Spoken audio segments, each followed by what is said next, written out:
అందరు బాగున్నారా? నేను బాగున్నాను. ఈరోజు మామిడికాయ పప్పు చేస్తున్నాను. చూడండి, మామిడికాయ పప్పు కావాల్సినవి: ఒక పెద్ద సైజు ఎర్రగడ్డ, 3 టమోటాలు, 5 పచ్చిమిరపకాయలు, ఒక చిన్న మామిడికాయ కట్ చేసి పెట్టుకున్నానండి. అన్నీ పప్పు స్టవ్ వెలిగించి స్టవ్ పైన పప్పు కడిగి పెట్టుకున్నాను. చూడండి, పప్పు కడిగి పెట్టుకున్నాను కుక్కర్లో.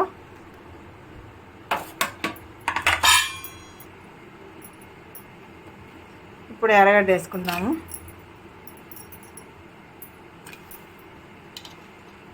పచ్చిమిరపకాయ, టమోటా,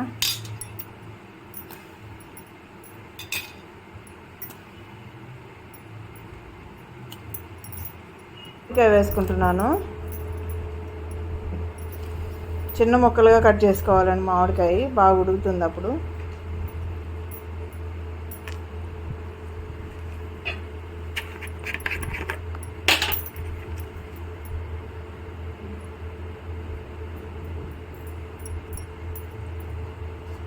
పసుపు,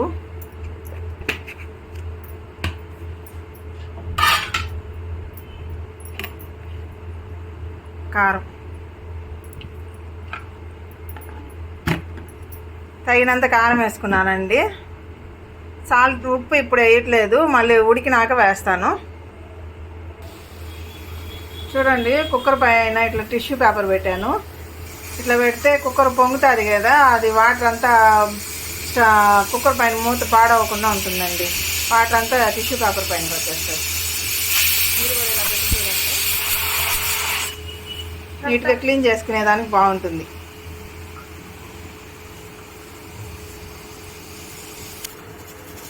చూడండి, సంగటికి బియ్యం కుక్కర్లో వేసుకున్నాను.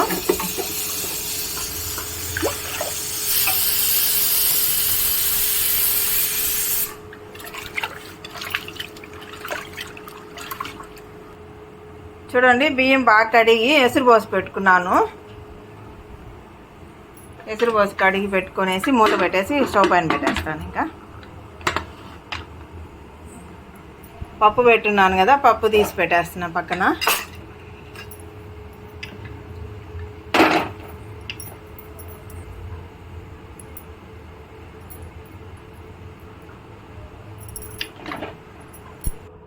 పప్పు ఉడికింది. ఇప్పుడు తగినంత ఉప్పు వేసుకుంటాను.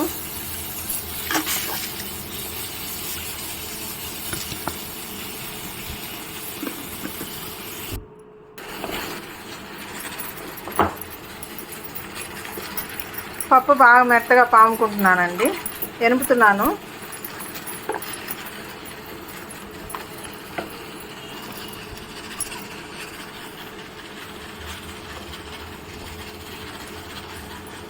చూడండి, పప్పుకు తాలింపు వేస్తున్నాను. స్టవ్ వెలిగించి స్టవ్ పైన బాండీ పెట్టాను. నూనె వేసుకుంటున్నాను.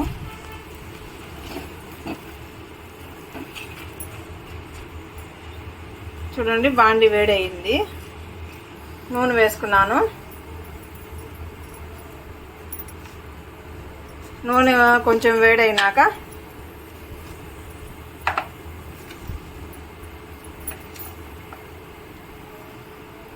ఒక స్పూన్ ఆవాలు, జీలకర్ర, 2 ఎండుమిరపకాయలు, ఎర్రగడ్డ, తెల్లగడ్డ వేసుకున్నానండి.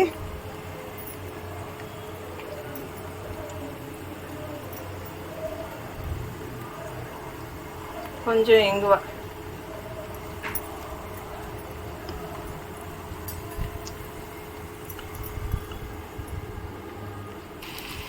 ఇంకా కరివేపాకు వేయలేదండి ప్రస్తుతానికి, ఇంట్లో లేదు. ఇంక ఎండకి పంపిస్తే ఆయన వెళ్ళడనేసి వేయలేదు నేను.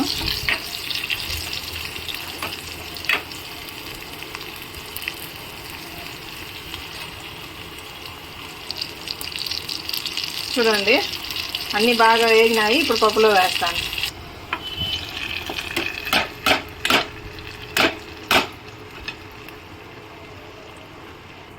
చూడండి, వేడి వేడి మామిడికాయ పప్పు రెడీ.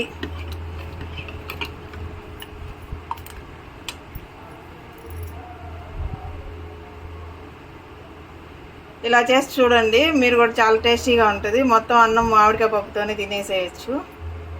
చాలా బాగుంటుందండి. ఉడికిందండి మామిడికాయ పప్పు బాగా. చూడండి, ఈ రైస్లోకి కానీ సంగటిలోకి కానీ సూపర్గా ఉంటుందండి. మొత్తం రైస్లోకి అయితే మొత్తం రైసు పప్పుతోనే తినేసేయచ్చు, వేరే కర్రీ ఏం అవసరం లేదు. చాలా అంత టేస్ట్గా ఉంటుందండి.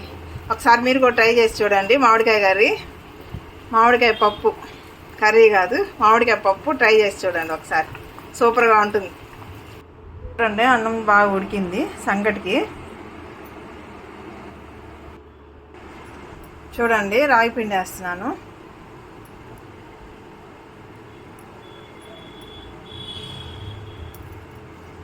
సంగటికి అన్నం బాగా మెత్తగా ఉడకబెట్టుకోవాలండి, బాగుంటుంది అలాగుంటే. కుక్కర్లో పెట్టేశాను నేను, కుక్కర్లో పెడితే బాగా మెత్తగా అవుతుందని. ఇప్పుడు రాగి పిండి వేసాను, కొంచెం సాల్ట్ వేసుకుందాము.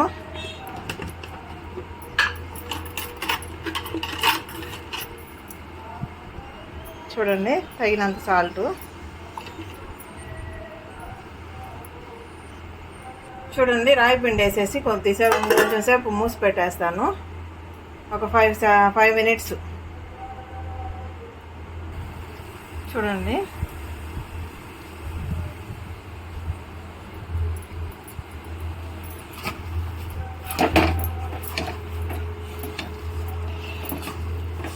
ఉంటలు కట్టకుండా బాగా కలుపుకోండి, లేకపోతే రాగిపిండి ఉంటలు కట్టిద్ది, గట్టిగా అవుతుంది. రాగిపిండి ఉంటలుగా ఉంటుంది.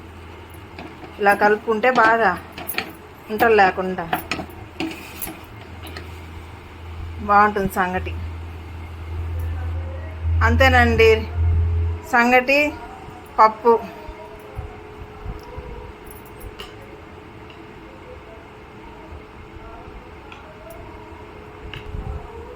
చూడండి, సంగటి పప్పు కాంబినేషన్ చాలా సూపర్గా ఉంటుందండి. మీరు కూడా ఒకసారి ట్రై చేసి చూడండి. మీలో ఎవరెవరు ఇలాగా ఒకసారి చేసి తిన్నారో చెప్పండి, కామెంట్ సెక్షన్లో కామెంట్ చేయండి. రాయలసీమ స్పెషల్ అండి సంగటి మామిడికాయ పప్పు. ఓకే అండి, బాయ్ అండి.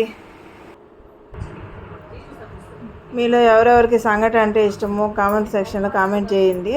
సంగటికి నాన్ వెజ్ తినే వాళ్ళైతే ఏమైనా చేసుకోవచ్చు, చేపలు కానీ మటన్ చికెన్ ఏదైనా చేసుకోవచ్చు. నేనైతే పప్పు అవి చేస్తానండి, బెండకాయ పప్పు అలాంటివి. ఓకే అండి, నా వీడియో కానీ నచ్చితే లైక్ చేయండి, షేర్ చేయండి, సబ్స్క్రైబ్ చేసుకోండి. Okay, bye.